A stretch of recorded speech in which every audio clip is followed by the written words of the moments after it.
Building according to the pattern of the house of Yahweh involves constructing in an alignment with a divine blueprint emphasizing precision, purpose, and spiritual significance. This concept stems from the biblical narrative, particularly in Exodus and Chronicles and the Pauline writings, where Yahweh provided detailed instructions for the construction of the tabernacle, later the temple, and even later in the first century Ekklesia. Adherence believes this pattern embodies principles of order, holiness, and worship, reflecting Yahweh's nature and establishing a sacred place for his presence. It extends beyond physical structures to symbolize spiritual truths and a way of life characterized by obedience, reverence, and devotion. Following this pattern is seen as a mandate to honor Yahweh, ensuring that every aspect of life, whether in construction or conduct, reflects his glory and purpose. This is Dr. Ray, and welcome to this week's Hosea International Speaks. We've been looking at the construction of the Ekklesia over the last few weeks and how it relates to each individual and how you may become involved by using your gifts to help to provide useful qualities that would be of assistance to the Ekklesia. Yahweh may be calling you to specifics within the body to generate help to those in need. We began last week with step 4 in the governing principles of an accurate Ekklesia, which is the Ekklesia must be built for Yahweh's people and not for profit. And our last words were the Ekklesia must train, impart, and impact all its members so that they are discipled with accurate doctrine and come under the disciplines of an accurate government, that is, an Ekklesia government. We are to take the example of Jesus Christ and how he trained his disciples who would later become apostles to the world. Pastors, you may have the next president or the next mayor of your town or even the next governor in your congregation. And if we don't disciple them according to Scripture, we fail in our calling. Disciples accurately build for Yahweh's people so they can in turn build also. Also, Pastor, those added to the Ekklesia may be graced and gifted in what the Ekklesia needs in the house. Jesus, who is the builder, will send in the right material for his house. Those in your church must be trained, delegated and released to function so that every work is assigned to the trained laborer. They must receive the dimension of the Spirit and the Word as this impartation will strengthen them to finish Yahweh's assignment for the house. Pastor, the people must be aligned and adjusted so that each one will pull together towards one purpose and towards the common destiny. They must learn to commit, connect, and covet with one another to pursue collectively towards the one dream and hope of a better future for all of us. Yahweh's desire is to wean us away from selfishness and personal ambition by drawing us to the higher calling he has for us that pertains to his agenda and final purpose. We must embrace and lay hold of what and why he has laid hold of us. Philippians chapter 3, verse 12. The Ekklesia must be built in such a way that we send out Yahweh's people to exercise dominion in every domain. We talked about that several sessions ago. Often, the Ekklesia becomes the end rather than the means. Often it becomes the ultimate goal of ministry to gather people together in the meeting place and have our ministry function effectively on them. We do not realize that people spend only a few hours a week in church and cell groups. The rest of their life or week is spent outside of the four walls of the church. If we do not train them to break through in their own domains, then they will become discouraged and defeated in their field of vocation. And wouldn't the devil love that? They must be trained in such a way that as an individual, they find a place of strength, stature in Yahweh so that they can be sent as ministers back into their own vocation. They are sent out from Ekklesia to their own harvest field to sow or to reap there in their own harvest field. Matthew 28:19 says this, "Go ye therefore and make disciples of all nations, baptizing them in the name of the Father, the Son, and Holy Spirit." When the people are discipled, they will be blessed in the house and also blessed in the fields. That is, every need will be met and every person mobilized. We ensure every gift is utilized while every opportunity is seized and leveraged. Now, the fifth area on which the Ekklesia is to be built is on the prophetic and not on projections. That is, the Ekklesia is modeled on the prophetic dimension, listen to this, of the Spirit rather than human projections and visions castings. You are going to have to explain that one. Yahweh has foreknowledge. Let me explain that. Yahweh has foreknowledge of the future, and he can let us in on it. The spiritual revelation and wisdom can be given to us so that we can see the future and understand the know-how to get there. In other words, to get from A to Z. If the future is not revealed to us, we will be walking in darkness and in uncertainty. The leaders of the Ekklesia must tune their ears to the frequency of the Spirit and download what Yahweh is saying to them in truth, in purpose, and in process.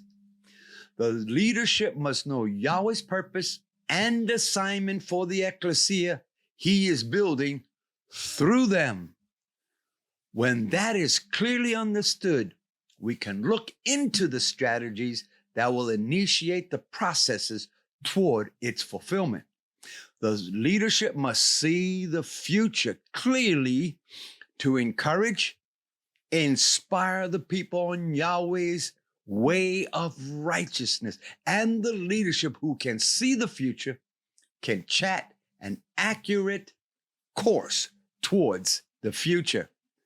This is then presenting a vision to the people. For Proverbs 29:18 says, where there is no vision, the people perish or are unrestrained. Yahweh has already made the best plans, and we are to discover his purpose and choose to fulfill it. Jeremiah 29:11 says, for I know the plans that I have for you, declares Yahweh, plans for welfare and not for calamity, to give you a future and hope. This revelation of the future has inspired countless generations to uproot geographically and journey across the seas through unknown territories and terrains. Men like Reinhard Bonnke, who went to Africa, David Livingstone, who went to Africa, and my son, who lived in Indonesia as a missionary in that country for 4 years. And then there's many, many others. This hope of a better future has driven so many on passionate journeys across the earth. The Ekklesia needs this motivational force of faith for the future. The revealed course, purpose, and destiny will become our focus and priority. Yahweh is challenging the senior leadership of Ekklesias to discover and articulate these visions of the future so that the people can uproot themselves from places of despair, discouragement, and defeat and move towards the higher ground of God Yahweh's calling. When leadership is unable to see the future, they cannot inspire the people to move forward. Yahweh spoke to his people about the promised land and described it in detail how the land would look and what to expect. He told them who they would have to face: the Canaanites, the Perizzites, the Hittites, and 4 other nations. But when they actually faced the nations stronger than them, they refused to enter. And when they were told that they finished out their lives, they would finish out their lives in the desert, all of a sudden they decide to receive the courage to fight.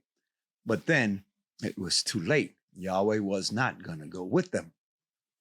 When Yahweh speaks, we must act. And yes, today we may overlook some of it, or Yahweh may overlook our hesitancy and give us another opportunity to complete our assignment. Forgiveness on our part after repentance can and most likely set us back on the path of completing our assignment. And as recited in Proverbs 28 just previously, without the prophetic vision, people will dwell carelessly. The prophetic vision, allows us to push down and bring all fears and anxieties into subjection. The 6th pattern you want to look at for building an accurate ekklesia is it must be built on an accurate pattern and not on projects. It is modeled and built according to the heavenly pattern shown in the book of Acts and in the epistles. The pattern involves the underlying structure that forms the apostolic ekklesia. The apostolic church must have a clear, visible structure that acts like the backbone and spine of the human body. It must keep the posture of the ekklesia moving forward to fulfill its purpose and its mandate. Acts chapter 2, 42 and 43 says, they were continually devoting themselves to the apostles' teaching and to fellowship, to the breaking of bread, to prayer. Everyone kept feeling a sense of awe, and many wonders and signs were taking place through the apostles. We see the wisdom of the apostles to concentrate on specific spiritual leadership work and they left the administration to 7 others who were chosen by the congregation. We understand another level of structure in an apostolic ecclesia, the administrative structure. We've seen that with the 7 who were then otherwise chosen to fulfill the administration of the church. The patterns involves the capacity to contain Yahweh's presence and glory. The ekklesia will become a recipient of Yahweh's glory, which is the crowning approval of what has been built accurately according to the heavenly pattern. When the pattern is right, the presence of Yahweh will make its habitation. The pattern involves the operational dynamics and the ways of righteousness. Paul, in his writings to the Corinthians, reminded them that he had laid out the apostolic principles and procedures for the operation of the gift of Holy Spirit. Now, the pattern also involves foundational kingdom core values and belief system. The pattern of the New Testament ekklesia is embedded within the revelation of truth found in the scriptures. When the tabernacles of David and Moses and the temple of Solomon were built, they express truth and revelation of Christ and his work for us. These constructed tabernacles carried a message even to our generation. The pattern of the New Testament ekklesia will also unveil all that Jesus has spoken and done in the gospel. The pattern involves the sovereign mandate of Yahweh. When we model an ekklesia, it must be governed by the heavenly call and Yahweh's mandate. Well, I've given you enough, but there's a lot more, and we want to look at some more of these next week. If this session has spoken to you in any way, hit the like button. And if you haven't already subscribed, you can go ahead and do that now. And you can contact me if you need to at HoseaInternational@yahoo.com or HoseaIntSpeaks@gmail.com. And if you still wish to give, you can scan one of 2 QR codes right there. I'm Dr. Ray, and I'll see you next week on Hosea International Speaks.